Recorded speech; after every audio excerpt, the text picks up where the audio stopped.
Merhaba B'Shem Yahuwah. This is Revealing the Word. Today, we are going to take a journey together and discover the hidden word of Yahuwah.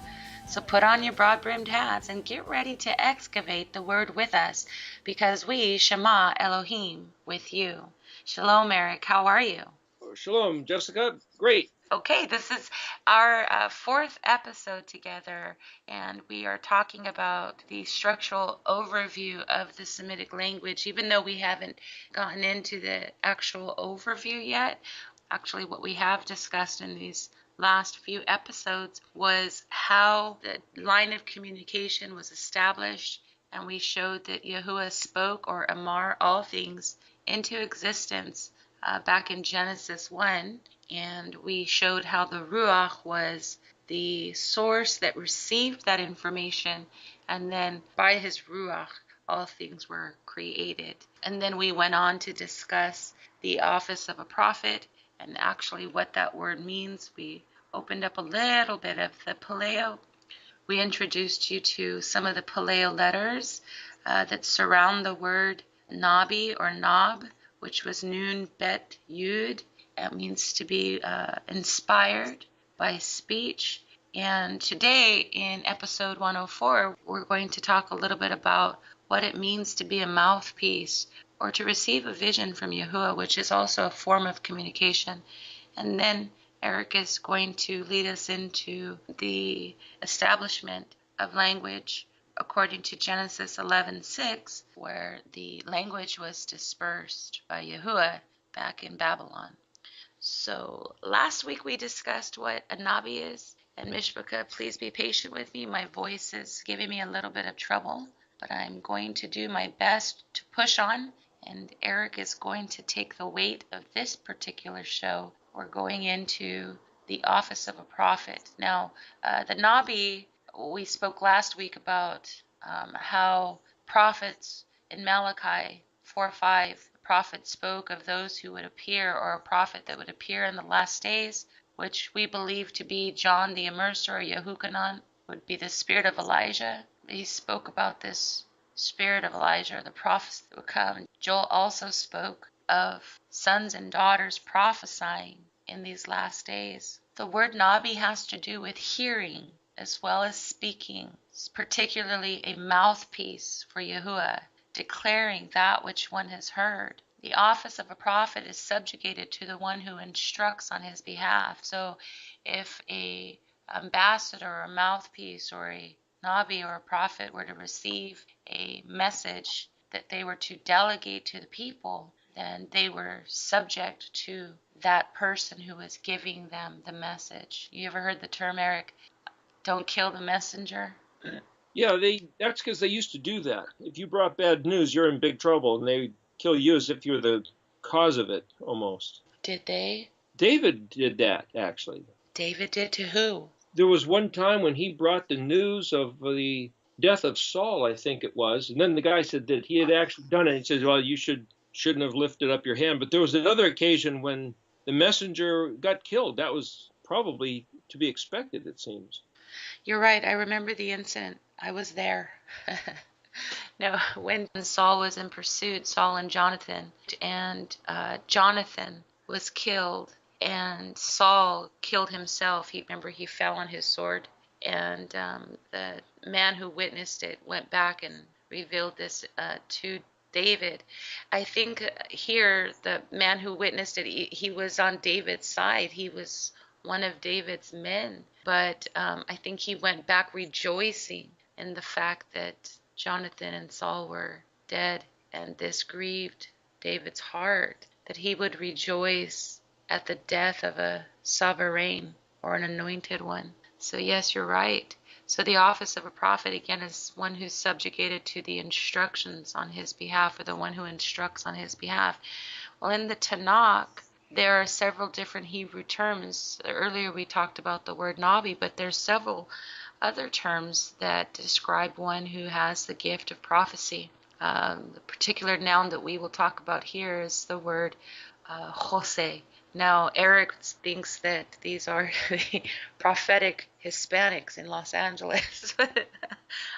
Jose. It's, what are the letters, Eric? Het Vav Zion He. Right.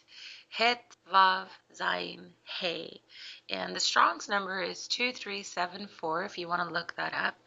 We also have another word, ro'eh. Ro'eh. Well, the word Resh Aleph He means to see, behold, perceive, to allow to be seen, or to put on exhibition, like a museum display type of a thing. But you might have a Vav in there. Every time you have the O sound, you either have the letter Vav, or what somebody would pronounce as a W-A-W, Wah, or it's got a dot on the top of the letter, which is one of the vowel points with the O sound. Well, if we do look up that word seer, we get the word ra'ah as well, which is Resh Aleph He, again, which means to see or one who sees. But in this particular term, it's in regards to the office of one who prophesies, right? So we have ro'eh, and it can be found in 1 Samuel chapter 9, verse 9, and 2 Samuel chapter 24, verse 11. And in this particular sense, this word tends to stress the visionary or perspective aspect of a prophet's experiences. So first there is the function of a seer. Seers most often acted as counsel to sovereign. For example, Gad was David's seer in 2 Samuel 24:11. He was a Jose. Jehu was also a seer in 2 Chronicles 19, verse 2. And now that word Jose from 2374 is a prophet, or one who beholds a vision. It means to gaze, to mentally perceive, to have a vision, to prophesy, to see something that is not physically present. This is important. I think it ties into the corruption that occurred in Genesis between man and the serpent, or between the woman and the serpent, between the three as a whole, because it was through communication that mankind stumbled. It was through a line of communication that was forbidden, so to speak. And if you go back into Genesis, Yahuwah tells Ha-Adam, the man, because you've listened to the voice of your wife, all things are cursed. So we see there's something extremely important regarding the instructions that were given to Adam through the voice of Yahuwah, which he was commanded to obey, to be fruitful and multiply. But we spoke about Yahuwah speaking, which is the word Amar in Genesis, and we talked about a prophet receiving the inspired word. And it's funny because when Yahuwah created Adam in Genesis, it says that he breathed into his nostrils the breath of life. Well, that word means to be inspired. And he inspired him to be. That's the breath of life, the breath of inspiration, the animating force. Well, in 2 Timothy chapter 3, verse 16, we are told that all scripture is breathed by Yahuwah, or inspired by Yahuwah, and is useful for teaching, rebuking, correcting, and training in righteousness, right? So that means that the word of Yahuwah is alive because it holds the breath of Yahuwah. It was inspired. So if a prophet is also one who is inspired by Yahuwah, then he is very similar to, almost a shadow type of what Yahushua would come to be, the Word made flesh. So another interesting consideration of this word, as you pronounced it, Nabi or Nava or Nabo, Nun Bet Aleph, the word come or arrive or import or enter is Bet Aleph or Bet Vav Aleph, Bo. Some people have said the word Bo Ruach HaKodesh. That's the word Bet Vav Aleph or Bet Aleph. It means to arrive or come, Holy Spirit, as the way some people translate that. Monty Judah has a newsletter called Yavo, which is translated he is coming. Greek word, I think, is Maranatha, regarding the return, second arrival of Yeshua, Yavo, but it would be pronounced with a bet and a Vav Aleph. So Nun Bet Aleph, you mentioned that he breathed into Adam. Well, to breathe is to input, to generate, to activate, to infuse, to take something from somewhere else and bring it to this other situation. Typically, that's the letter nun as a prefix. Even though the letter pe is an open mouth, which can infer breathing, this letter nun is the concept of taking resources you might even picture from another dimension, like the windows of heaven being opened and pouring out a blessing. You picture the letter nun like a lightning strike, like energy from above transferring down to the earth, that sort of image. So to breathe, inputting of himself towards Adam, we could picture the letter nun.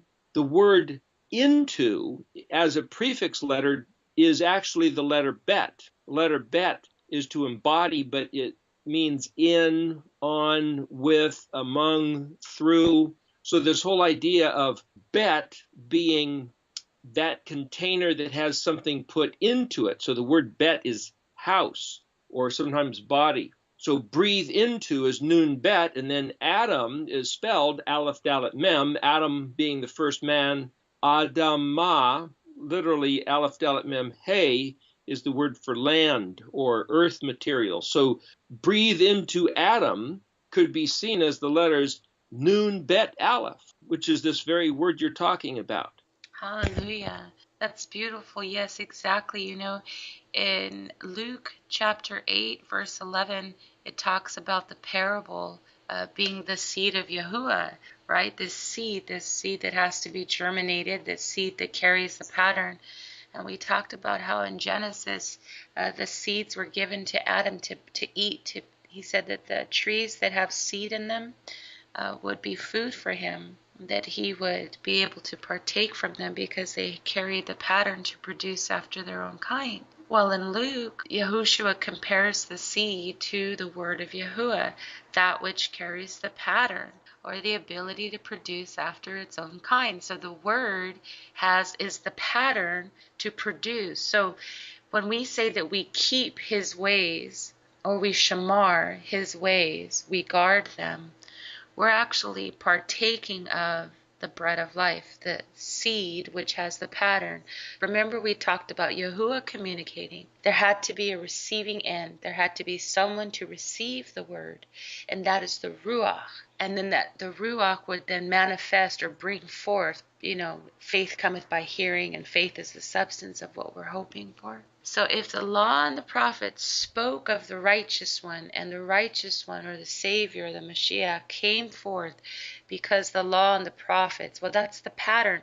You see, the law is the pattern, and the prophets are the inspiration or the life forth that inspires it to be. And so if Yahushua came forth, he came forth because of the law and the prophets, because he is the produce of the seed, which is the word. He is the offspring of the word. And if we too, like Yahushua, are inspired by the word, then we will be inspired to live as a righteous one. So again, parable that was spoken of, it says that the word of Yahuwah was like a seed. So then we can assume that the word of Yahuwah functions just like a seed. Well, did you know, Eric, that word parable comes even from the Greek? It's parabola. It means to compare something similar. It comes from two words, means para. Two words, para, balo, a prefix and a suffix, para, and then balo. Para means to draw near or in the side of or alongside. And balo means to cast, as in casting seed, or to broadcast. Oh, so it means to sow something or to cast something alongside in order to draw near. So then we see that when Yahushua was speaking in parables, he was actually casting seed. He was casting his seed so that the hearer of, or the recipient of that seed would draw near, brought to the side of, or in the sight of Yahuwah. So he was drawing them near to him by casting his seed alongside.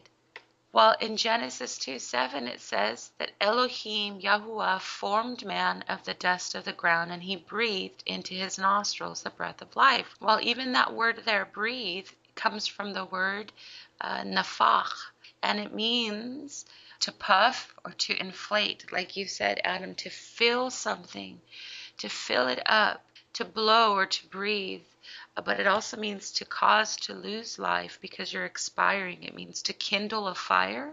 It means to scatter, as in scatter seed. It means to disseminate. So if we think about what Yahuwah was doing, he was sowing seed. He was scattering his seed. He was blowing his seed into the Adamah, which is also the same word for the earth. So he was sowing seed into the earth or into the man. And then it says he breathed the breath of life. It's where we get that word neshama. So he was inspiring his word, his seed, to germinate it, to live. He was oxygenating it. He was causing the seed to come alive, to dwell in Adam, that he might produce after his own kind. He told him, be fruitful and multiply, right? Actually, the words to be fruitful and multiply were the first words ever spoken that a human being ever heard. Before I mention that, though, let me mention one other thing. You talked about the word parable coming from another language, but since how we're speaking about Hebrew, let me just mention that real quick. The word, like the girl's name Michelle, this is Mashal, Mem, Shin, Lamed. The book of Proverbs is called Mishli in Hebrew. It means to be like, resemble, or to speak in parables, compared. So it's a parable or an allegory or even a fable or a poem or an example. It also happens to be the same exact word as where I think where we get the English word marshal, meaning the sheriff. It means rule and dominion, likeness and similarity, to rule and reign, appointed as ruler. So the sheriff, or the one who's ruling over a certain area, is the mashal. But mashal, memshin lamed, also means proverb. So when you see the word mishli written in the Tanakh, which kind of sounds like the girl's name Michelle, again, just so you know what we're dealing with. But going back to the very first words ever spoken is in Genesis 1, verse 28. Elohim blessed them, and Elohim said to them, Peru uravu. It's translated, be fruitful and multiply. So that word Peru, P-E-R-U, would be the way you would write it in English, which is like the country in South America. Means be fruitful. Fill the earth and subdue it. Rule over the fish of the sea, the bird of the sky, and every living thing that moves on the earth. Rule over. That word there is resh dalet. It's not really the word mashal there. That's a different matter. Resh dalet is where we get the word Lord or road, that which is stepped on and pressed down, flattened to make a way for yourself. Which is what Yahushua did, right? He spoke in parables. That means that his speech was, he had dominion. That word mashal also means, it's memshin lamed, it also means to teach with authority. You know, the letter mem is the pictograph of the womb, right? And then we have Shin, which means to press. And then we have the letter Lamed, which is a goad. And so it means to teach the womb, or to press and to teach. And so dominion, to have dominion, or the dominion which one rules over. So Yahushua was excellent in speech. And he had dominion in speech because he had the word of Yahuwah in him. That word mem lamed, just if we use that word, the letters mem and lamed, and we take out the sheen, you get the word milah, which means to continue, as in a continuation of segments, which it means to fill the whole. It means sentence, which is what Yahuwah was doing in the beginning when he was Amar. It says that there was a continuation of segments. He was filling the whole. He was filling the void. So the interesting thing here back in Genesis 1:28, when he says fill the earth, that's that word melo, mem lamed aleph vav, melo et haaretz. But when he gets to the place where he says rule over, it's kaf bet shin, kabash. That's where you get even the English words. When you put the kabash on something, that's where you make it stop, which is why he told him to do that. I find that kind of a strange thing. We're doing a pretty good job of that these days. And then when it says over, it's Vav Resh Dalet. Well, that's where, if you put a lamed in front, that's where you get the word for Lord, which is where we also get the word for road, Resh Dalet, which, like I said, to be stomped on, flattened, pressed down, which is how you make a road. You crumble things and then run over it. But the way you'd pronounce that, Vav Resh Dalet, with the dot just to the left of the Vav in the modern, Ord. Well, that's where we get the word word, W-O-R-D, in the fact that the Vav can be pronounced as a W, a V, a U, or a O. So put the kibosh and word over the fish, the birds, and the moving creatures. It's kind of an interesting thing. So there's two different words here for having dominion. One is mashal, and one is, you might say, kibosh and word, Vav Resh Dalet, but they both can be using words in the sense that we read this and it means, oh, we should just kill everything. But there's something about the significance of words in having a jurisdiction. So Yahweh himself, in relating to Adam and Hua, some people say it's Hava or Hawa, he voiced his authority and said, Yahweh said that he was the creator and the maker of this place, that he gave them instructions, he gave them his words, he made humans the speaking animal, as one person said. Of course, whether or not humans are animals, that's a different matter, but it's a life form. So humans are distinguished from the others in that they speak. Now, some people say, well, other animals have a bit of a language, especially whales and dolphins. And again, it's a different matter. We were given language that's something to be studied with alphabet, with vowels. Of course, the other animals may have something like that going on, but they don't have the way to write it down that we do. That language is what distinguishes us, especially written language, from any other creature. So for Yahweh to say, Peru uravu, be fruitful and multiply, that word ravu, resh bet vav, is where we get the word rabbi, which means great one, or noble teacher, or the one who's honored, or ravavot would be resh bet bet, which would be to multiply or to have an increase of either number or regard, where we get the words rabbits, R-A-B-B-I-T-S, rabbits, where you get fastly growing in numbers. So this whole idea that Yahuwah said to Adam, be fruitful, Peru, and from my understanding, though I've never been there, that Peru is a place abounding in flowers and gold. It was a wonderful place, especially in the past, that there's a place called Ophir, O-P-H-I-R,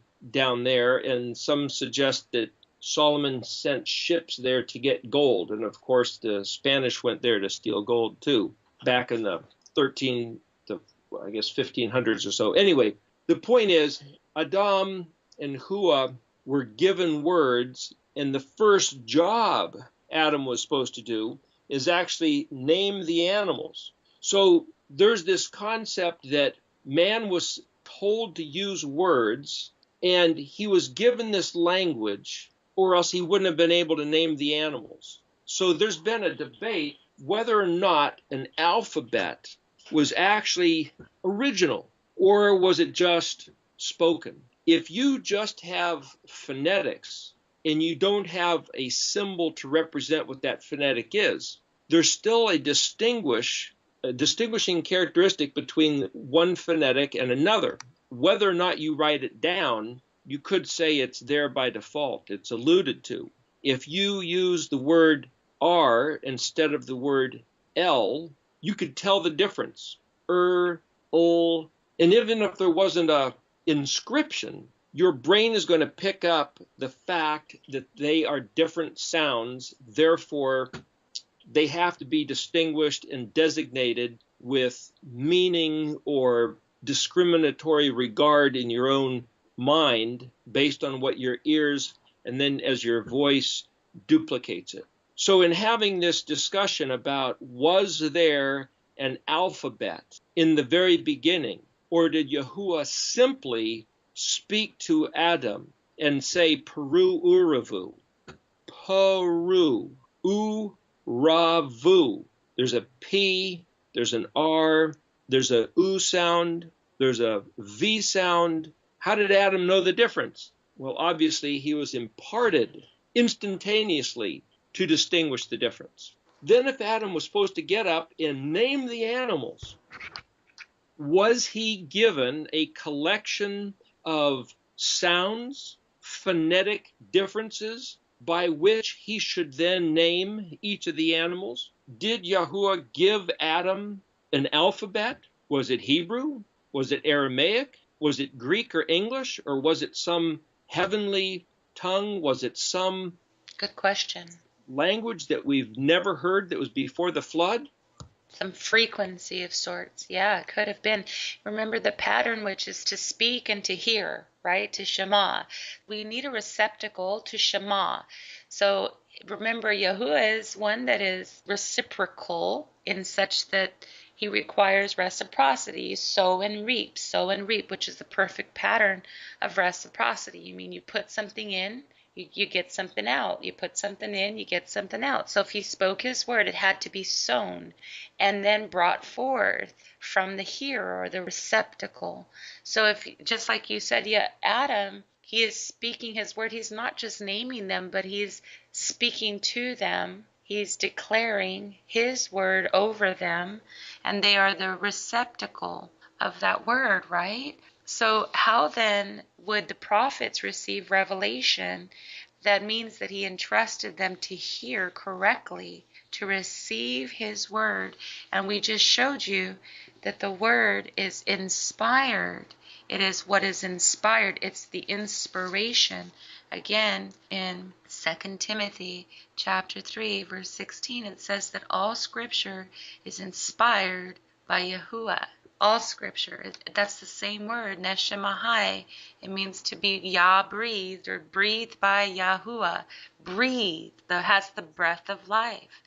So these prophets, especially a seer, one who was called a seer, who has the gift of sight, was one who was a Hoseh or a Ra'ah, or would function as a Ra'ah. Remember, these types of individuals usually lined up with sovereigns. If you remember, the Pharaoh had his magi, right? They had their magicians, they had their soothsayers, which is the same concept. It's not the same word, so to speak, but it's the same concept as one who can see or has been given sight. It means to fortune tell, to sight see, or to gaze, as in a stargazer. So they had their counterfeit prophets, newscasters, broadcasters, forecasters, and then the sovereign of Elohim had theirs. And so again, this is someone who would receive a vision. And if you want to search out the phenomena which we're speaking of, you can read the book of 2 Chronicles. It speaks of it often there, specifically chapter 20, verse 14, and chapter 29, verse 30 speaks of a seer. And there was an unusual development that occurred in this particular book. It says that David set aside some of the sons of Asaph, Heman, and Jeduthun to serve as prophets. But their prophesying, this is unique, it says their prophesying was accompanied by musical instruments and possibly was brought on and aided by these instruments. So remember, David is the one that established the tabernacle of praise, or the altar of incense, where he says there shall be a perpetual fire. In 2 Kings, he built the temple, and he says that the temple would be filled with worship for, I think it was 7 years. It was 24/7 worship, nonstop, 24/7. He had hired 250,000 musicians to participate 24/7, day and night, day and night. And for 7 years, the land prospered because of this perpetual fire.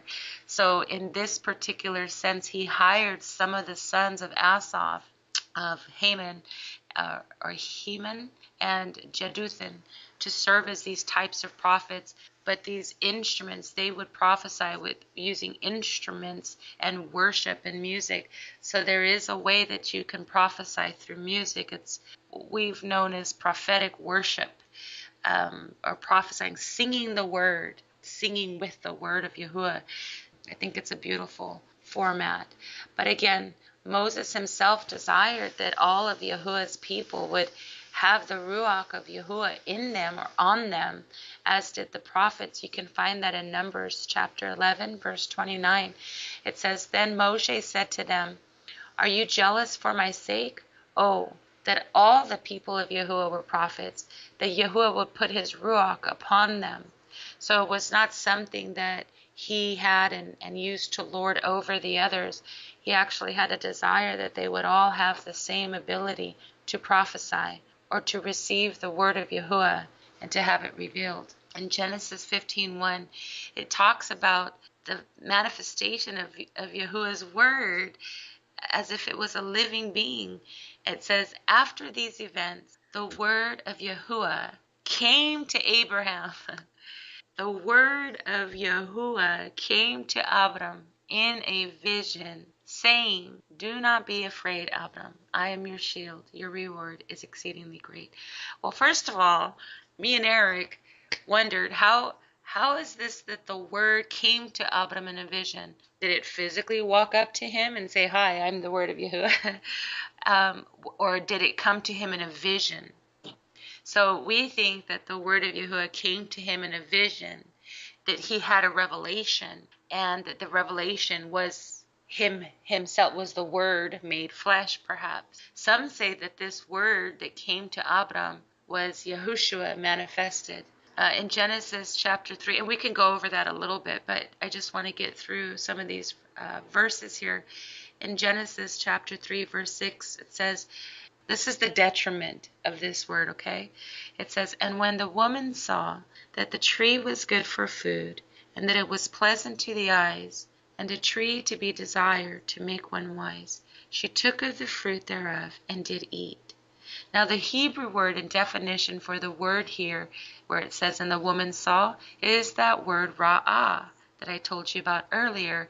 So when you have a word that's spelled Tav Resh Aleph, the word Tav Resh itself is a word which means to search or explore, to be an explorer. And it's an Aramaic form to put the Aleph as a suffix, usually turning it into, you might say, like a person who's doing it. So there's two ways to read this. You could say, she was beholding the tree, so that's the tav is a prefix, and she's doing the action of resh aleph, or the aleph is a suffix, and she's doing the verb action of tav resh. So you can't really necessarily tell which. Now, if you look at the modern and you look at certain vowel points, and you say, oh yeah, we know which one it was.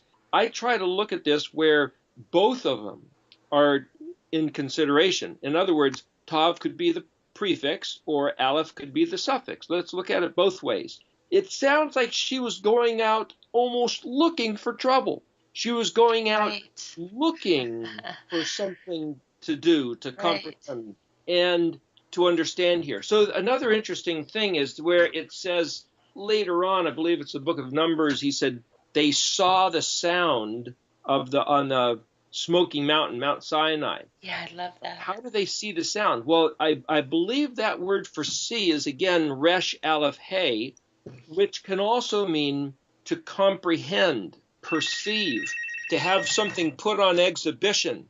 And it doesn't necessarily only mean see. So I guess what I'm trying to say here is that depending on the way we choose to define words, we have a limited scope of what is actually happening, and it will make us have a certain doctrine or theological understanding based on our definition of words.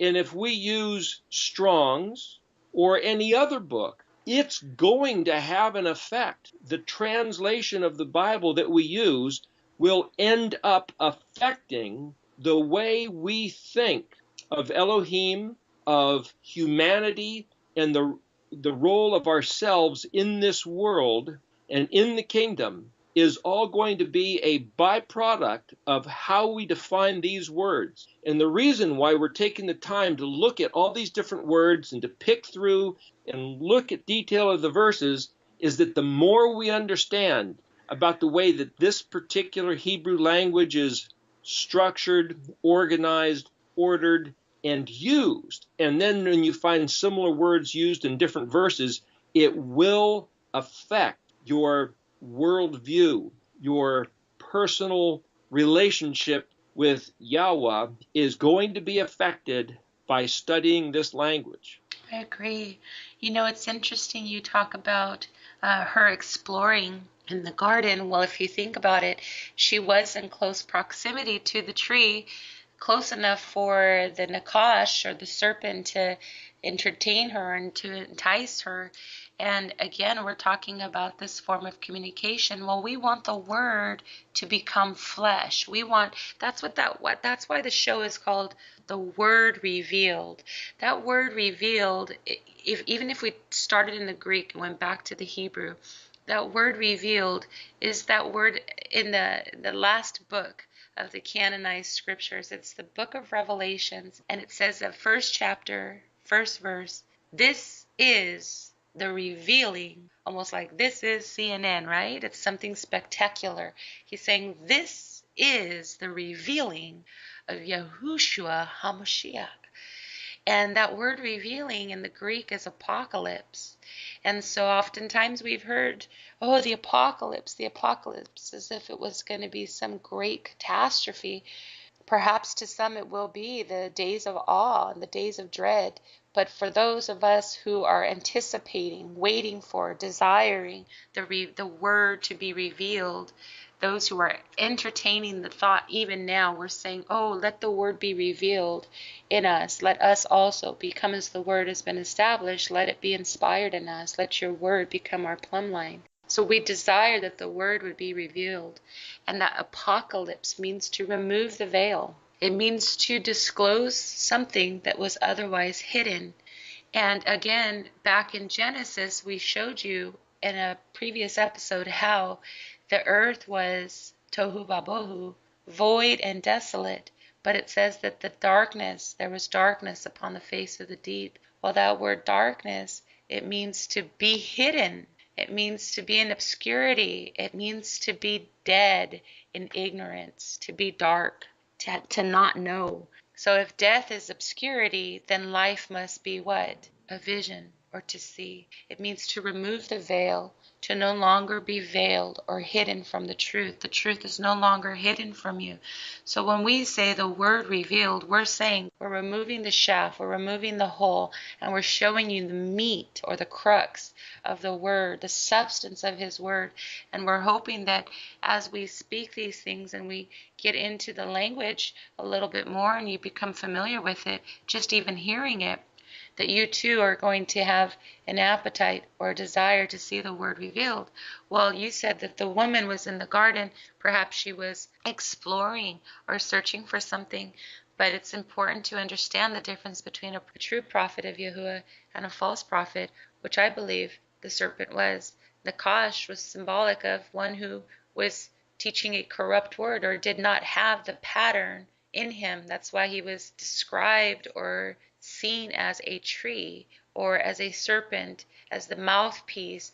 Because remember, Moses is receiving a vision of Genesis or the account of Genesis, and he's receiving it according to the ancient language or pictographs. It's not verbatim. He's receiving pictures or visions, and he's describing these visions that he's seeing. And in the Hebrew language, it's about character and function. So he sees the tree as one who is upright, in which Ezekiel describes as Lucifer. Well, not Lucifer. I don't like that word. That was inserted by the Roman Catholic Church, only used once in the entire scripture. So what would you call him? Hillel, Satan, I suppose, or whoever this adversary was in the garden. We'll say this adversary. He says, "Oh, how you were covering cherubim, how you were in the garden of Yahuwah, how you were beautiful, you beautiful tree, and your roots were deep and your boughs were wide, and all the birds they rested in you." And all the other trees in the garden were jealous of you because you were fully equipped and beautiful. And so this is the adversary of men who was in the garden as described as a tree by Ezekiel. And Moses is also receiving a vision of an entity that looks like or seems like a tree. Well, when you understand what a tree means, it means an upright one. It means one who stands upright, or a leader or a champion. We get that word ayil. Ayil can describe an oak tree as well as a stag, because again, it's not about the detail of the entity or the thing, it's about the function. And the word ayil means strong or strength or champion or leader. So when we say ayil, it can mean oak tree, or it can mean a stag, or it can mean me or Eric or anyone who is strong, or who is a champion or is a leader, a strong leader. So ayil. So it's again, it's about the function. And so here Abraham is receiving the vision, or he's describing the function of this entity that's in the garden, this tree. And he says, then the mouthpiece, the character of this entity is likened to a serpent. That word nakash means sorcerer, soothsayer, whisperer, diviner, magician, fortune teller, forecaster. It's basically witchcraft or alchemy, one who bends the elements, one who seduces with potions or magic spells. And so that's why it says that the woman was wholly seduced, because his character was one of a false prophet or a false teacher. He did not have the seed of Yahuwah in him, nor did he have the Ruach, the inspiring breath, to bring forth anything after his own kind. That's why he said, if you participate or take counsel from that tree, if you receive from that tree, you will produce nothing. You will die. It will be empty and vain. Well, guess what? It says in Genesis that the woman saw. Well, that's that word ra'ah. It comes from Strong's 7200, and it means more than just looking. It actually carries the connotation of having the ability to perceive, as in one who has a vision. Now, I looked up this word in the BDB, which is the Brown, Divers, and Briggs, and it actually means one who has discernment, or the ability to divide between two things. It means to differentiate or to know the difference. Like Eric said earlier, he mentioned that, to have the ability to do that, to differentiate. But here we have a tree that's already divided. It's divided between good and evil, which tells me that she did not discern properly. She was deceived. She received a false vision. She listened to a false prophet, one who was not anointed to speak as the mouthpiece of Yahuwah. He had no authority to speak to her and to say the things that he spoke to her. His word was empty and void. Well, remember, our vision is connected to our thought process and can have an effect on our mind. So what we see, we can also even begin to imagine. Because our walk with Elohim is one by faith, then our thoughts must also line up with the word of Yahuwah in order for our sight to be clear and our hearing to be sharp. I want to conclude with Romans 10:17. It says that our faith comes by hearing, hearing by the word of Yahuwah. Well, then, if hearing is so fundamentally crucial to our faith, then we should want to know how to hear and how to hear correctly. Because remember, Yahushua said that his sheep will hear his voice. So real quick, Jessica, what was that word again in Hebrew that you said meant to differentiate? In the BDB, it's the word ra'ah, or to see. Okay, so you're saying that, as I was suggesting, that it was translated as to put on exhibition. Right. Or to see, or to examine, perceive, or to know. It's also the ability to scrutinize. In other words, to know what you're seeing. So intelligent. With intelligence, which is to say, use your mind to regard what you're beholding. So the other interesting thing about the word chazah or Jose for seer, which is the original word you started off talking about, is it's where in English we get the word hazy, Hazy. If something's hazy, it's kind of fuzzy or unclear. The letter het is the 8th letter of the alphabet, corresponding with the letter H in English, and then the Zion is the 7th letter, which is the phonetic of our letter Z. So hazy and Jose is virtually the same word, but the Jose is the seer that can see through the haze, you might say. Yes. Whereas the word Roi, to be able to differentiate, is going to be the same job or fulfilling the same function of not just seeing, but comprehending what it is you're seeing. Right. And so in the Red Dictionary, Ernest Klein's etymological dictionary, when it talks about that, it means he allowed himself to be seen, as in Yahuwah allowing his character and nature to be comprehended and to be known, is the use of that word, where Yeshua says on that great day of judgment, to some he will say, I never knew you. Right. The question is, what word is he using? Well, we don't necessarily know, because that's written in English coming out of Latin and Greek, and I'm not sure what the Hebrew word would be. But when we have a situation like that where he uses a very key word in the New Testament and we want to find out what is really going on here, the only way to find out what possibly he might have meant is to look up in a concordance or Brown Driver Briggs or somewhere where we can get all the words for know. For example, yada, he might have meant that, or it might have been this word resh aleph hey.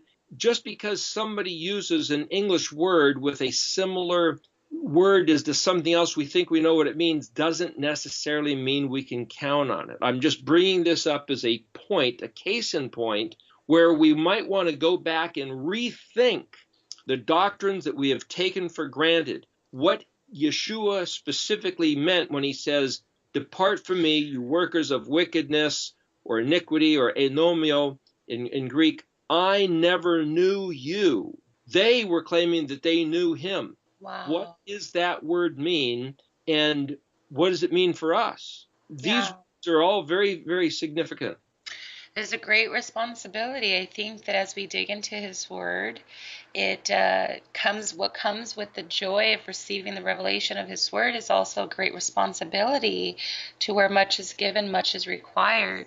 And so it's not just searching things out so that we can facilitate authority or have this idea of power over, lording over with this knowledge, but really as we dig in, there's a dread there, there's a fear, an anxiety almost, because you're being held accountable. These words become so weighty. They're no longer lofty concepts, but they actually become rooted in you and who you are, and the word makes you accountable to it.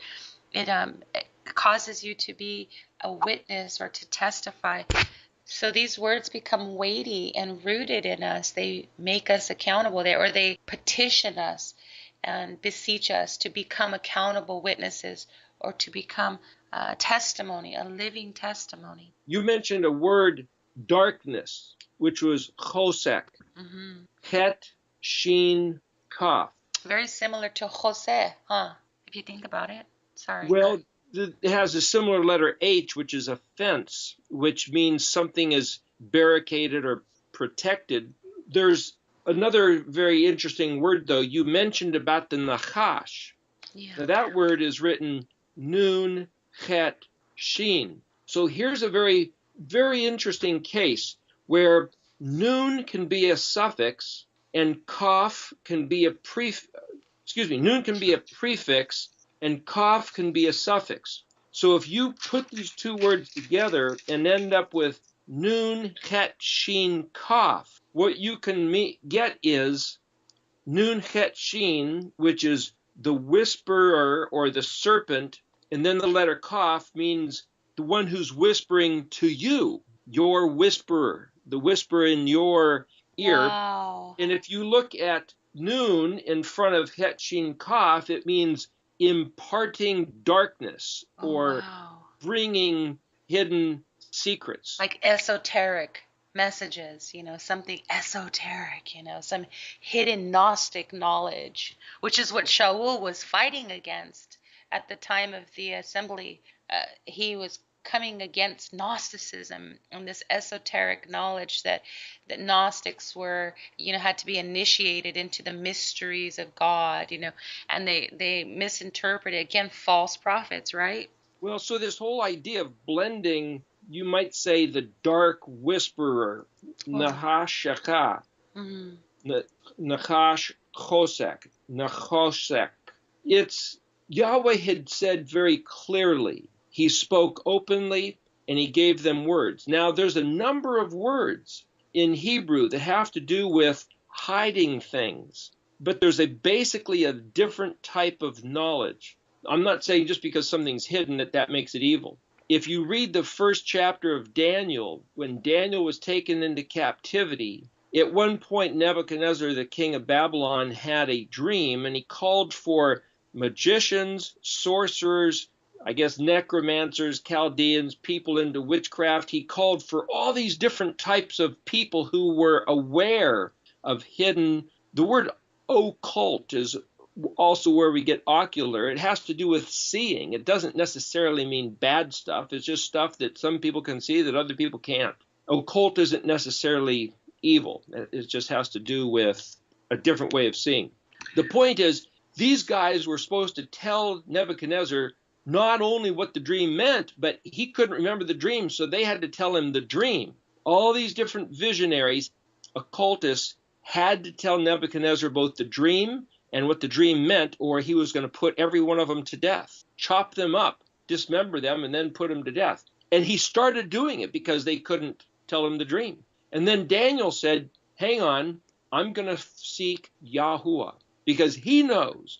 And Daniel was shown the dream and what it meant. And Daniel, for whatever reason, saved the lives of all these other occultic seers. Right.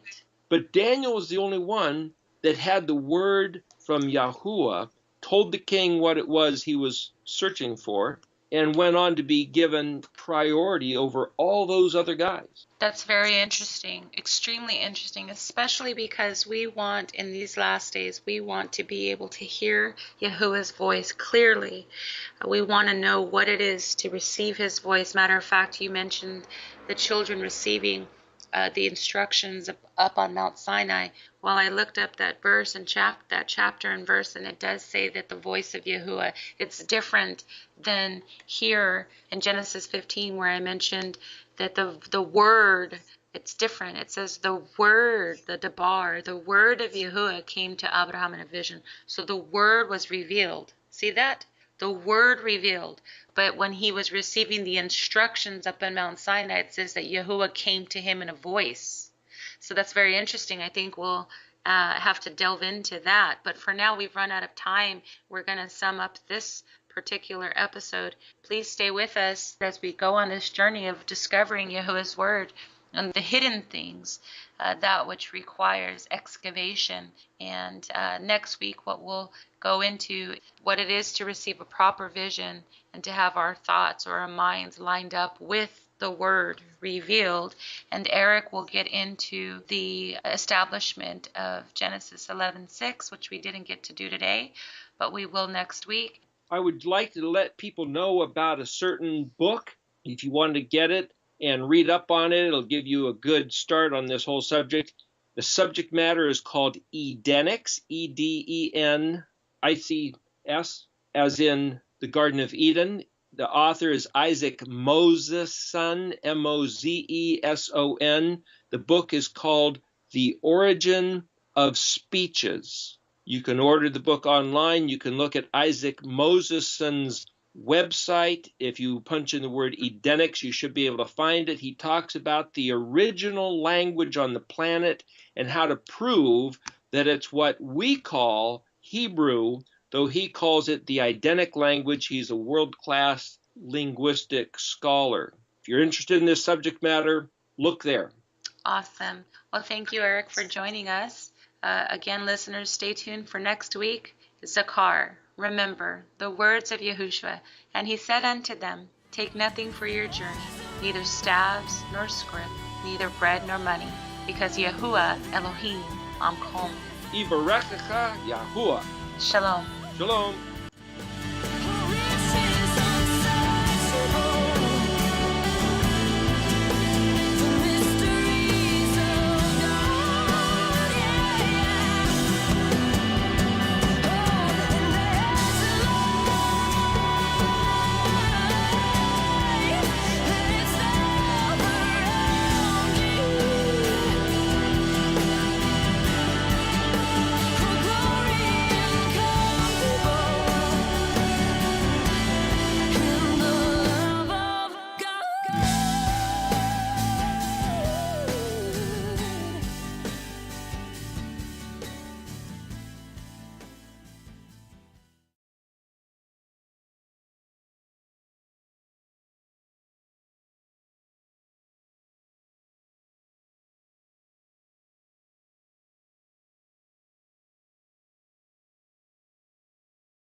You can't have one foot in the kingdom and one foot in the world, because eventually the world is going to win, and then it's going to get you killed. You have to be all in. Don't play footsie with the kingdom of God. Don't think that you can give your soul to him, but hang on to these certain areas in your life and not give it over to him. The deadliest weapon we have in our entire arsenal is our mouths.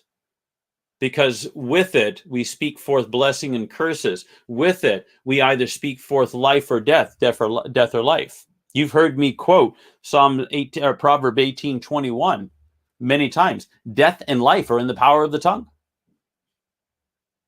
So eventually, what's here is going to find its way to here.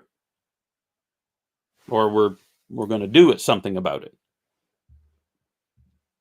And so if you've got a half Israelite, half Egyptian nature, where you're trying to straddle both sides of the fence, you need to realize that eventually God is going to provide a situation where what's in here will find its way to here, and then the condemnation will occur.